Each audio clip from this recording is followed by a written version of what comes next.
My name's Angelo, and welcome to We Want Picks. I'm going to break down the entire UFC Vegas 79 fight card, giving you my picks, predictions, and DraftKings plays. But before I do, let's take a look at the wild success that are our premium members. Every week, I come out here and I show you these massive winning tickets from our premium members. If you don't know, we have a $10 a month service that gives you access to tools, insight, an optimizer, ownership projections, and all of that. Then our premium members go out in the world, they use all that information, they enter contests, and they have been dominating. Last week, I said we had $370,000 in winning tickets over the last few months. Not years, not decades, few months. It is now up to $385. The most recent ticket is right here from Jeffrey. He put up 15 grand last weekend at Noche UFC.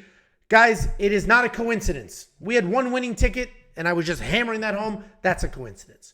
385,000 plus in winnings over the last 3 to 4 months. That is not a coincidence. That's not an accident. That would be the greatest coincidence of all time. It's because these premium members, A, are sharp. We have the sharpest community in the game. And B, they have access to things like our cheat sheet. This cheat sheet is populated every single Friday with DraftKings ownership scoring projections, ownership projections, and leverage. Leverage is a proprietary number so I pay somebody. I don't do this. We have somebody behind the scenes that crunches these numbers, and he's come up with leverage. Leverage is a completely different score that you can use to separate yourself from the pack. All of this data will be preloaded into the optimizer, and the optimizer will build lineups for you, and more than one of those giant winning lineups were created completely by the optimizer. At this point, guys, I don't even know what this sales pitch is about. I should just be able to show you the winning tickets and be done with it. It should just be $385,000 in premium member winnings. Not a coincidence. And that should be the end of it. It's $10 a month. You could go to a giant company like an Awesome O Roto Grinders and pay $100 or $80 just for one sport, or we're playing the volume game, baby. $10 a month, everything you have ever needed for DraftKings, FanDuel, bets, and everything else. WeWantPicks.com. Click Become a Member at the top. Let's go ahead and break down this card. Only 11 fights. We're like 3 events, 4 events, 5 events in a row, something like that, with only 11 fights. And that does make things like DraftKings a little trickier because now there's only 22 fighters to pick from instead of a larger field of like 30. And opening up the UFC Vegas 79 fight card, we have Tamires Vidal taking on Montserrat Rendon. Tamires Vidal only has that one fight in the UFC, and you're going to see she won by knockout. Jump knee.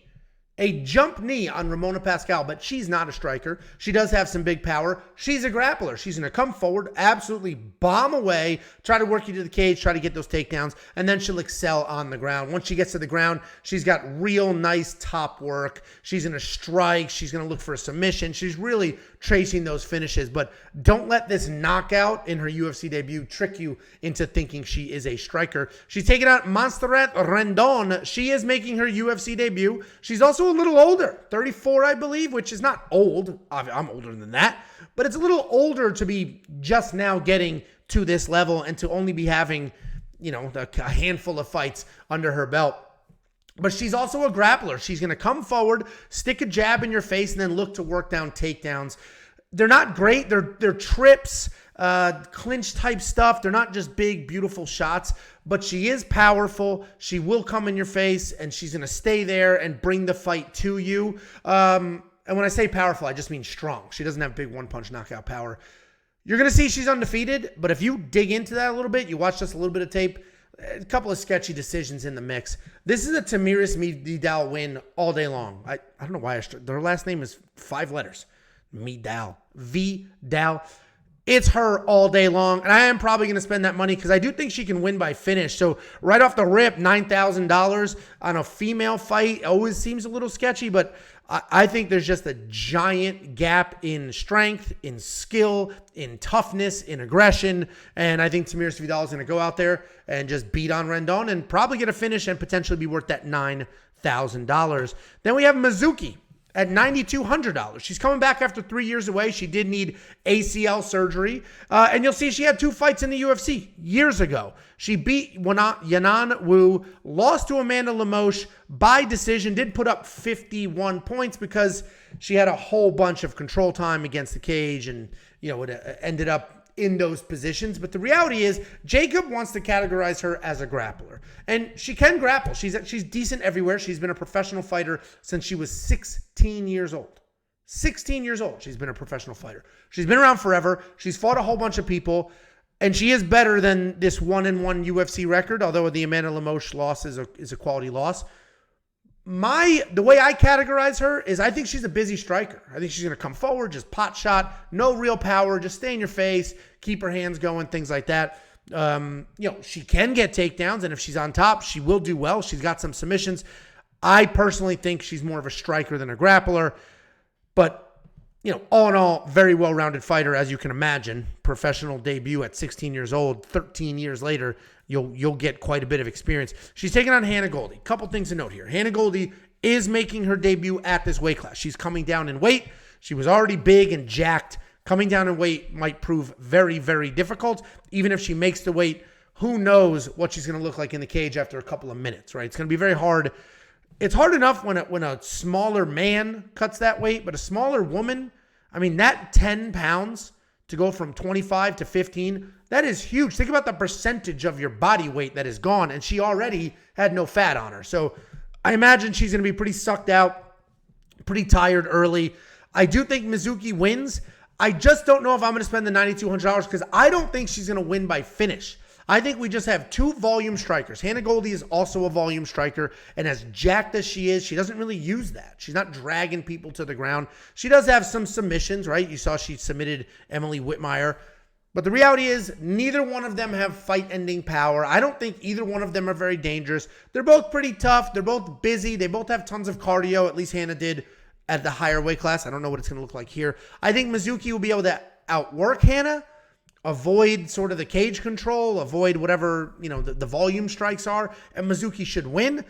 I'm going to fade as far as the $9,200 are concerned because, again, I don't know if she's going to finish. And unless she gets a bunch of takedowns and some control time, she may not be worth that money. But certainly, this will be let's see what Hannah looks like after weigh-ins on the scale type situation. Because if she looks like death, then Mizuki may be the play here. But for now, I'm going to sit on that and leave that alone. And then we have Mohammed Usman versus Jake Collier. Mohammed Usman, famously Kamaru Usman's younger brother. Kamaru Usman, former welterweight champion, as we know, phenomenal wrestler. Mohammed Usman is not a phenomenal wrestler. He was a college football player. You'll see these 2 takedowns here when he beat Junior Taffa, Justin Taffa's younger brother. But the reality is he went 2-12 or 2-4-12. 10 takedowns stuffed by a kickboxer. So Mohammed Usman is not this beast of a wrestler, but he is big, strong, athletic, powerful. He did knock out Pauga. He lost that first round, second round, ended up connecting with that power. But he's a big, athletic guy. You don't compete at that level in football that he was at without being fast, athletic, strong, all of those things. So Mohammed Usman, obviously well-coached, well-trained, part of a good team, but the skills have not caught up to his athleticism just yet, but certainly he's on the upswing of his career. He's taking on Jake Collier. Jake Collier, former middleweight, who meatball heroed his way up to heavyweight. He's also a busy striker, pretty well-rounded guy. He's got some takedowns in his back pocket. We saw those in the Arlovsky fight. He took down Andrei Arlovsky twice in that fight.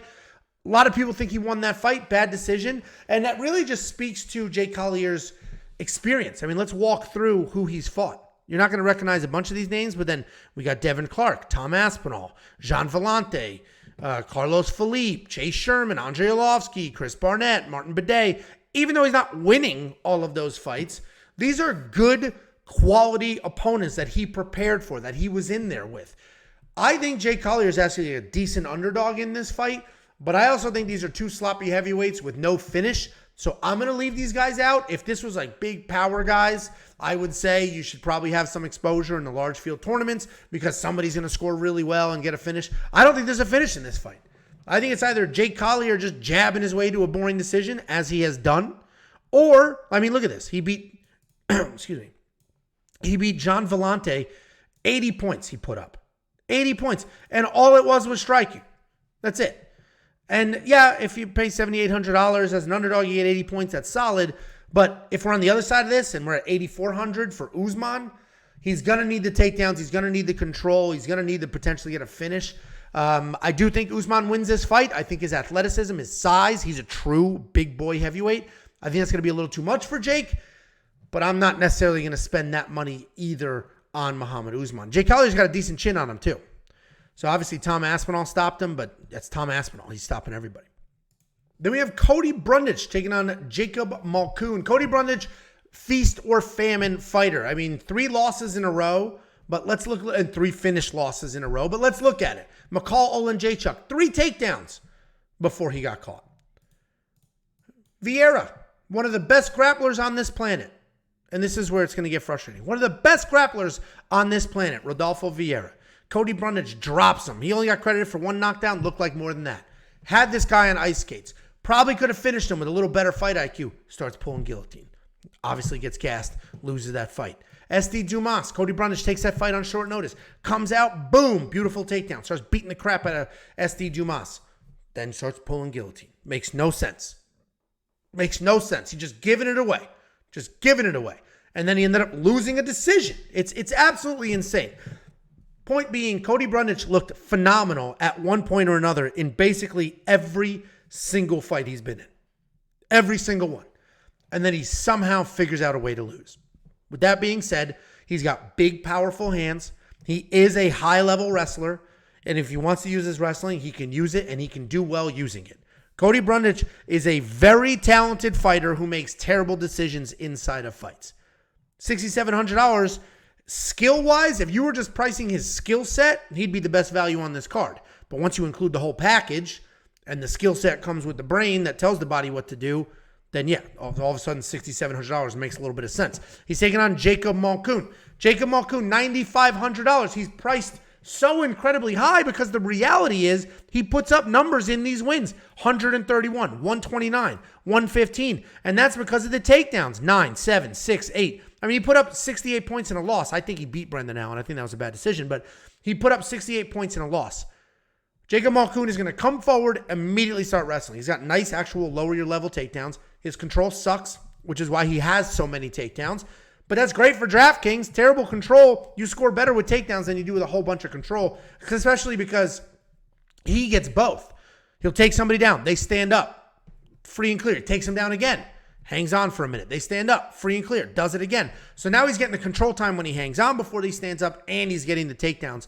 I mean, 8:37, 7:09, 9:17, 12:41 with 8 takedowns. 12 minutes and 41 seconds of control time with 8 takedowns. Think about that. People are standing up on him, and he's immediately dragging him back down. He's getting credited for that. So Jacob Malkoun historically does score really well. The reason $9,500 is a little tricky here is because if he gets a takedown at like the 2-minute mark or anytime after 1 minute and then submits Cody Brundage, all of a sudden he's only scoring 90 points. And I spent $9,500. He's not necessarily worth it. So Jacob Malkoun's sort of an iffy guy. I am going to spend the $9,500 on him because I do think, this fight will go a little bit because Jacob Malkoun is not dangerous. And although Cody Brundage tries to get himself submitted and tries to lose these fights actively, I think if this is anything like the SD Dumas fights and it goes a distance, Jacob Malkoun's going to put up giant numbers just taking down Cody Brundage over and over, even though Cody is genuinely the better wrestler. But Cody Brundage at $9,500 might actually be worth it.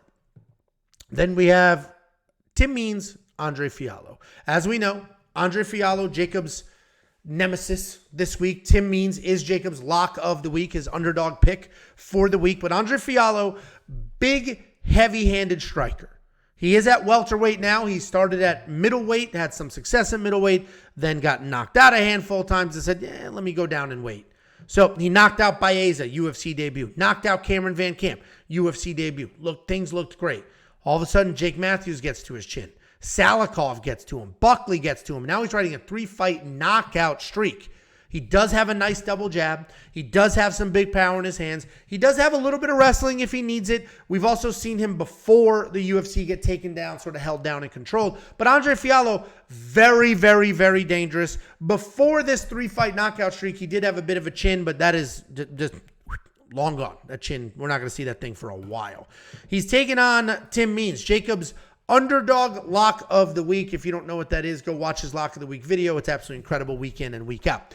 Tim Means, yes, he's on a 3-fight losing skid. But if you go back and look at this Alex Morono fight, he was beating Alex. He got the wrestling going. He looked good. He had his hands going. Like, he looked good in that fight, and he got caught in that guillotine, where Tim Means is never completely out of a fight. Yes, Kevin Holland submitted him, but Kevin Holland's a very high-level BJJ guy. Tim Means, he's 39 years old. That's the biggest issue here. But he's a stay-in-your-face kind of guy. He's going to touch you up on the feet. He's going to try to work in some wrestling. He's going to outwork you, try to outgrapple you, try to outstrike you. He is a busy, busy guy, and he does have a very solid chin.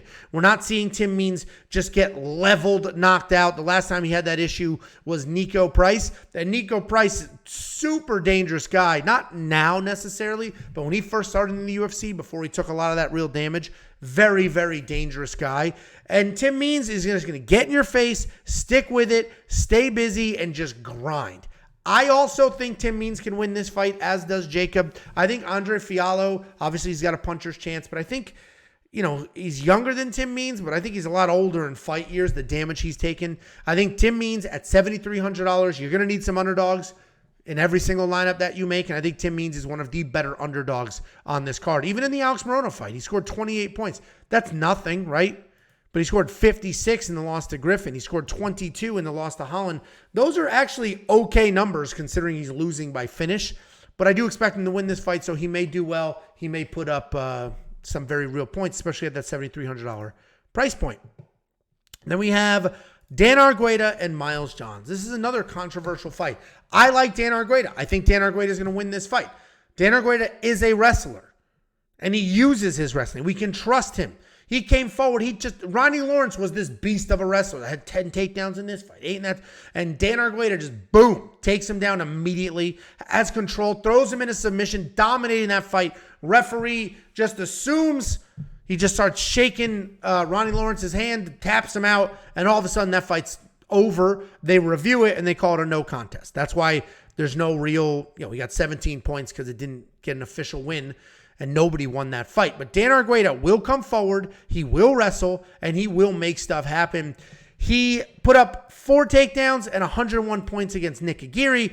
And then he lost to Damon Jackson. That was a short notice step up. He did have a couple of low fight IQ moments in that. But a UFC debut on short notice, I'll give him sort of the benefit of the doubt. I think Dan Argueta can win this fight. His hands are decent, but he's got plenty of cardio, and he will stay in your face looking for takedowns. And I think that's going to work out well for him because he is fighting, where the hell is it? Miles Johns. Miles Johns was a collegiate wrestler. So Miles Johns is a very good wrestler, probably a better wrestler in this matchup. So Dan Argueta, very good wrestler in MMA. Credential-wise, Miles Johns is going to be the better wrestler. But he doesn't use his wrestling. Miles Johns sits on big power. If we scroll down, we can see the exact moment that Miles Johns stopped wrestling. It was right here. All of a sudden, he knocked out Natividad, he knocked out Dos Santos, and he's like, shit, I'm a striker, baby. And now he just sits on that big power, waiting, and then just wings overhands. And when he doesn't have any success, he has no backup plan. He did beat Morales here, and that was the first fight that we have seen in a while with Vince Morales where he actually attempted some takedowns and got busy. That went to a decision, 1 single takedown. This is supposed to be the better wrestler. And, he got a little touched up there on the feet, which is why he went to the wrestling. But the reality is Miles Johns is a good, talented guy, but we don't see him use all his tools. He ends up just sitting on some big power. I think Dan Argueta taking the wrestling to Miles will work. It'll keep Miles backing up. And last thing I'll mention here is Miles Johns just has a very high takedown defense, 92%. But if you dig a little deeper, the only person in this list who's actually a good wrestler is Castaneda, and Sexy Mexi Castaneda didn't use any of his wrestling at all. He just stayed in his face with the striking and then just outworked Miles Johns. So I like Dan Argueta, and I think I'm going to have him in my lineup because he does put up numbers when he wins fights. Then we have Charles Jourdain and Ricardo Ramos. Charles Jourdain, busy, fun, exciting, in-your-face guy. He's going to stay in your face. He is a striker. He does have some submission abilities as well. He might, catch you in a scramble, end up on top, make something happen. But he's a kill kind of guy. He's going to go out there. He's going to chase a finish. He's going to stay busy. He's going to start spinning and flying and doing all the crazy stuff. That's why the nickname is Air. He's coming off this win over Kron Gracie. I mean, this was the Kron Gracie performance was one of the most embarrassing performances by anybody that has ever fought in the UFC. That dude should be ashamed of himself. He should quit fighting immediately. He spent the whole week, it's a little bit of a rant, he spent the whole week leading up to that fight acting like a Diaz. Like, don't talk to me. Yes. Like some badass. Then he goes out there butt scooting and trying to pull guard and begging Jourdain to fight him. Pathetic performance. Charles Jourdain lit his ass up. But what's interesting about this fight is to prepare for that fight, Charles Jourdain was preparing against, for what he expected to be a phenomenal grappler, pushing away to, the sloppy takedowns and things like that. He is fighting a grappler. I mean, Ricardo Ramos is better than just a grappler, but Ricardo Ramos is a very dangerous guy who's going to try to get you to the ground and try to submit you. And that makes this a little tricky. I personally am slight leaning towards Ramos. He's a very, very, very dangerous guy. He's good everywhere. He's a long guy. He's a rangy striker. He's got slick BJJ. He's got high kicks, spinning attacks, great jabs, solid leg kicks. If he hits the ground, he's going to be hunting for a submission. He's very, very fast. Very fast. I don't know why I said trast. I'm all over the place. He's very fast in those grappling transitions. A bit hit or miss as of late, but Tukagov, that's a quality loss. That's a dominant guy as far as the wrestling is concerned. Lerone Murphy, genuine prospect. So basically what we're seeing here, and then obviously the loss to Nurmagomedov holds up. What we're seeing here is Ricardo Ramos is beating everybody he's supposed to beat. And then he's losing to these really one-dimensional wrestlers or these higher-ranked, better guys. I think Ricardo Ramos is going to be light years ahead of Charles Jourdain in the technical abilities, right? He's the better fighter. Charles Jourdain is tough, but can be a little sloppy. Ricardo Ramos is not sloppy, the better fighter. It's just going to come down to, can Ricardo Ramos keep this clean? If he can keep this fight clean and he can touch and go and stay technical and get Charles to flail, he could absolutely win this fight. 100% he can win this fight. But if he gets sucked into a war, he's going to lose that fight. So I slightly lean towards Ricardo Ramos. I do think you're going to need some exposure to this fight because I think whatever side wins will do pretty well. Because, I mean, look at this Bill Algeo win. 98 points in a decision. And this could look exactly like that. And frankly, I want it to look exactly like this. I want this Ricardo Ramos to have a whole bunch of takedowns. And I think that's the route he's going to go. So personally, I like Ricardo Ramos.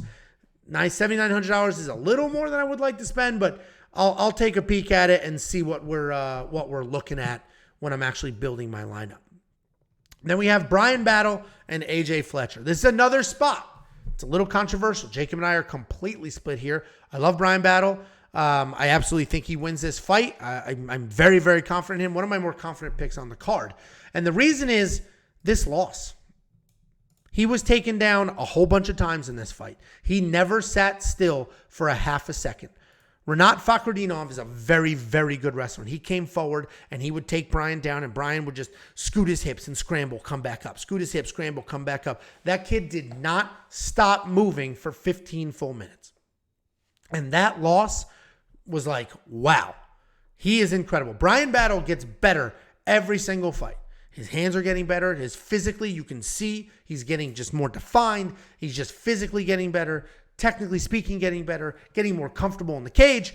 And I think Bryan Battle, this Bryan Battle, the one that lost to Renat, the one that doesn't accept the takedown, the one that constantly was doing something and working, is going to beat AJ Fletcher and potentially put up some decent points.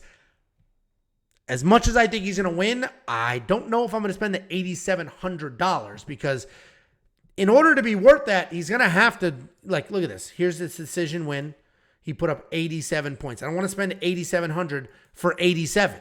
I want more than that. And he had one takedown with 3 minutes of control time. I don't know if he's going to be able to take down AJ Fletcher because AJ Fletcher is a short, stocky guy. Let's look at AJ. AJ Fletcher is a short, stocky guy. He's a wrestler. His UFC debut, I picked him to beat Matt Semmelsberger. Frankly, I think he did. He scored more points. He scored 64 points. Matt Semmelsberger scored 63 or 62. He scored more points than Matt Semmelsberger in a loss. I think he beat Matt. He had the takedowns. He had the control time. He gave up a takedown at the very last minute. That's what screwed him. He gave up a takedown at the end. The judges were like, Semmelsberger. So where I'm going with this is I like AJ Fletcher. I recognize that he is a very fast, aggressive wrestler. He's got power in his hands. You watch his tape pre-UFC, he's dropping people with that power. He's really making stuff happen. But I think he loses this fight for two reasons. One, the Ange Loosa fight, that is what it is. I mean, Ange Loosa beat him, took him down, beat him, did all the things. The Temba Garimbo win, he's pulling guard. He's jumping guillotine. He's slowing down late.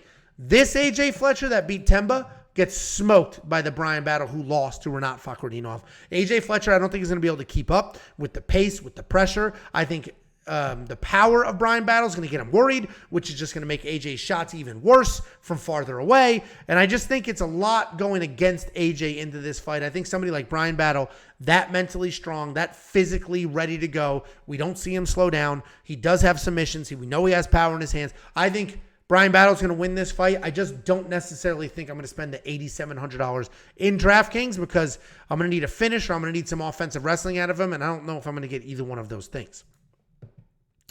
Then we have a rematch. Marina Rodriguez taking on Michelle Waterson. If we head down here, they fought in 2021. She put up 85 points in a 5-round decision. Couple things to note here. One, Michelle Waterson took that fight on short notice.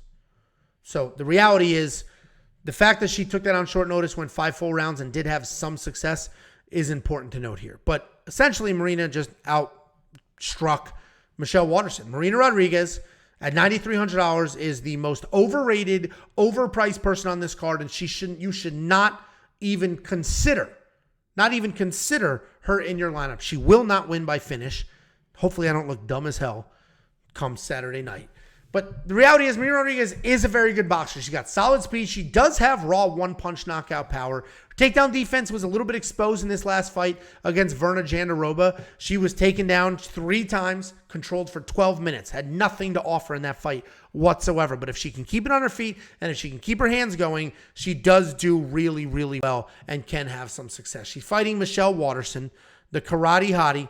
Michelle Waterson is a very good striker. She's a dynamic karate-style striker. And this loss to Luana Pinheiro, her kicks looked incredible. Go watch that fight. Her kicks looked absolutely incredible. She worked in a takedown as well. 33 points in a loss with only 1 single takedown, no meaningful control time. Tells you how busy her striking was and how she was landing. I think Michelle Waterson is a very live underdog here. I think Marina probably wins, because I just feel like Michelle Waterson at this point is just, let me ride out my contract, take the fights, stay busy, and it is what it is. But in DraftKings at $6,900, I will have her in my lineup. I think she's a very good underdog because I think she is going to get the takedowns going. As she's taken down every single one of her last 4 opponents.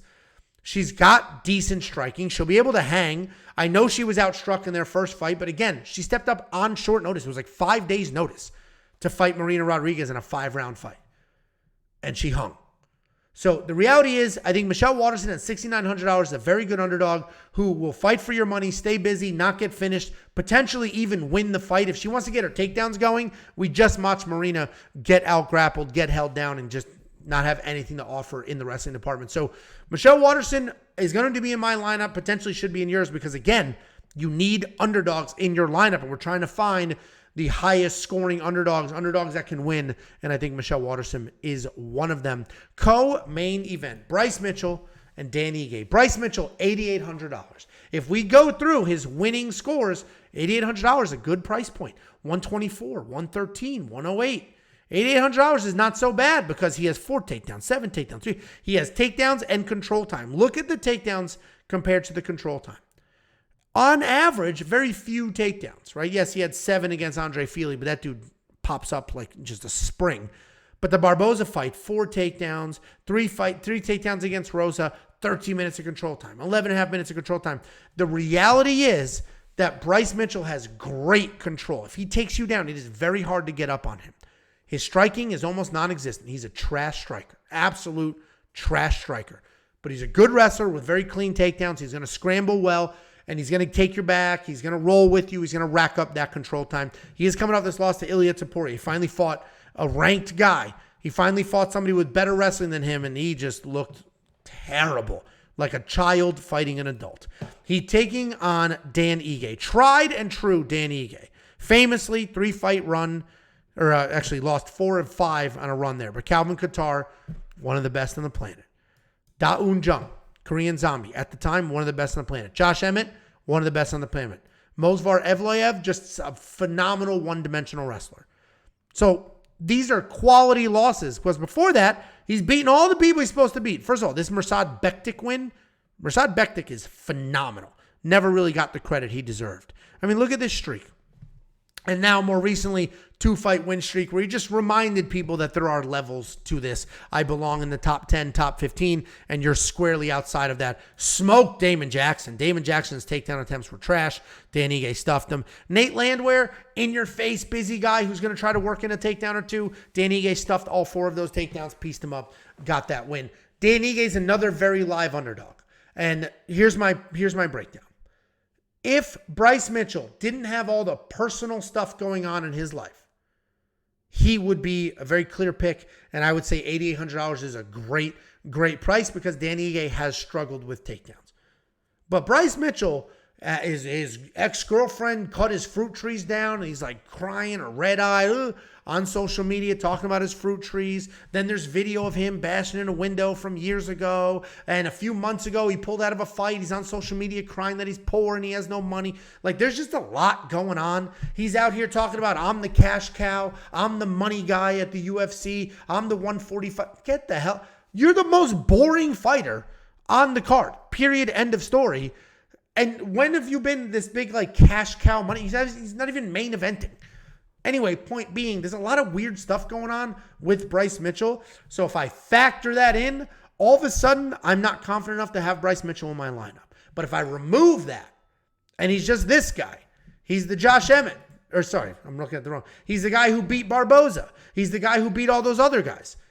Then all of a sudden, that Bryce Mitchell will be in my lineup. So I'm going to avoid Bryce Mitchell because I'm worried about the personal crap going on. I don't know how well prepared he's going to be. I don't know what he's going to be like mentally. So fading Bryce Mitchell. But if he gets his wrestling going and he's the guy that fought Barboza and everybody before Ilia Topuria, essentially, then he should win this fight because Dan Ige does tend to struggle with wrestlers with that, what's his takedown defense? It is 56%. Granted, high-level guys, but still 56%. And then we have the main event. This is definitely 100% most likely a pick your side kind of fight, because if you think Rafael Fiziev wins, it's not going to be by decision. He's not going to out-decision Gamrot, because for him to out-decision Gamrot means he defends all the takedowns but doesn't find his power. And I don't think that's going to happen. If Rafael Fiziev wins, he will stop Mateusz Gamrot. That's simple. If Rafael Fiziev loses, he will be taken down 1 million times, controlled, maybe even submitted. Rafael Fiziev, famously the Tiger Muay Thai striking coach, one of the best striking gyms on this planet, and he's the coach. He fought the former coach, Brad Riddell, beat the shit out of that guy, beat his ass, and finished him in the 3rd round. So Rafael Fiziev, probably the best striker in the division as far as technique is concerned. He did just lose to Justin Gaethje. He lost to Justin Gaethje. First of all, Justin had a takedown, whether they credited for him or not. Justin had a takedown. I can't see his side. I only see Rafael Fiziev's side, but I'm pretty sure they credited him with the takedown. And to me, that was the difference between winning and losing, was the takedown in the 3rd round. But Rafael Fiziev got sucked into a bar brawl. And he's not going to out-brawl Justin Gaethje. Justin Gaethje did a great job taking a technical fight and reducing it down to a brawl. And once Rafael Fiziev got caught up in that, was headhunting, that wild, clean, solid technique was sort of out the window. But Rafael Fiziev, the most technical striker in this division, and he does have some very real power, and he keeps his power late. 5th round finish over Dos Anjos. Late 3rd round finish over Brad Riddell. So he's not a guy that either knocks you out in the 1st or has nothing. The Bobby Green fight was an interesting fight because he put up 72 points, but he lost that 3rd round. He did gas. He gassed hard in the Bobby Green fight. So then what happened after that is every single fight, the Riddell fight, he's going to get tired. The Dos Anjos fight, he's going to get tired. He's going to get ragdolled. He's going to get pushed around. The Gaethje fight, it just became the narrative that Rafael Fiziev gets tired. But in these 3 fights, he did not get tired. So maybe the green fight was an anomaly. I don't know. But he was in there. He was fighting to the bell in all 3 of these. He's taking on Mateusz Gamrot. Mateusz Gamrot, one of the busiest wrestlers in this division, potentially one of the best as far as just pure takedowns are concerned. Obviously, we have a lot of, Islam. There's a lot of very good wrestlers in this division, but Mateusz Gamrot is going to shoot takedowns, touch the legs, immediately start running in the circle to get you to the ground. His takedowns are clean. They're well-timed. He's got plenty of cardio. Everybody's going to say, oh, he was tired against Turner. He took that on short notice, still had 4 takedowns in 8 minutes of control time. What he also got was knocked down. Knocked down by Turner, Dariush, Sarukian. Everybody knocks him down. What I will caveat, he gets cracked, he drops, whoop, right back up. He's never on ice skates, he's never out of it, he never even needs a second to clear his head. He just, bang, pops right back up and is ready to go. He's right back in the fight. I don't know what to do with that. I think Rafael Fiziev, if he's the one connecting the same way Turner, Dariush, and Sarukian did, you're done. You're done. And as soon as you pop back up, there's another one waiting for you. You're done. If Fiziev gets his kicks going and he takes out Mateusz Gamrot's legs, all of a sudden the takedowns aren't going to be so clean. I personally think Fiziev wins this fight, but I think Gamrot is the much better value in DraftKings because he is going to get the takedowns. He is going to come forward. He's going to be insanely busy. Now, is he going to get caught on the way in and potentially finished? Probably. That's at least in my opinion. So in that regard, we could get a late second, late third round finish from a Fiziev who basically did nothing before that, right? He's defending takedowns, not really getting his hands going, then catches them, then gets the finish. Oh, I win, 70 points.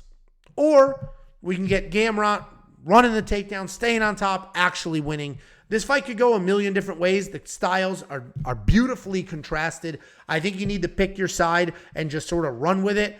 Certainly, Gamrot should be in some of your lineups because the scoring potential on him is through the roof. 107, 103, 97, 108. He's a consistent guy that is always going to be working in the takedown. I mean, he scored 55 in a loss, and we're talking $7,700 in pricing. Guys, that's the breakdown. Let me know your favorite plays in the comments. Join the Discord. Discord is 100% free.